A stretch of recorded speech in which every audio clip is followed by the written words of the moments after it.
Hello বন্ধুরা, আশা করি তোমরা সবাই ভালো আছো। আজকে আমি দেখাবো চন্দ্রমল্লিকা গাছের খুব সহজ পদ্ধতিতে চারা তৈরি করার নিয়ম। প্রথমে একটি মাদার প্লান্ট গাছ থেকে ডগের অংশগুলা কেটে দেব। আমার কাছে অনেক ধরনেরই চন্দ্রমল্লিকা জাত আছে। এটা যেমন একটা পমপম জাতীয় জাত, এরও একটা নিলাম। মোট আমি 4 ধরনের আজকে নিয়েছি কলম করার জন্যে। দেখতেই পাচ্ছ এই 4 ধরনের। এবং কলম করার জন্য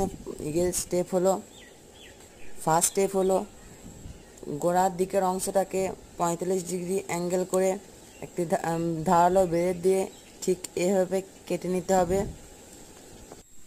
একে একে সব ডগাগুলোকে এভাবে কেটে নিতে হবে। তারপরে রুট হরমোন হিসেবে একটি অ্যালোভেরা জেল একে একে সব লাগিয়ে নিতে হবে।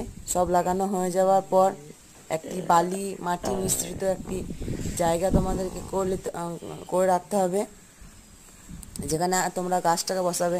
একটি পেন বা কাঠির সাহায্যে যেমন দেখাচ্ছি খানিকটুকু ডিস্টেন্স মেনটেন করে চারাগুলোকে পুঁতে দিতে হবে টিপে টিপে। একে একে চারাগুলোকে সব বসিয়ে নেবে, তারপরে জল দিয়ে দেবে।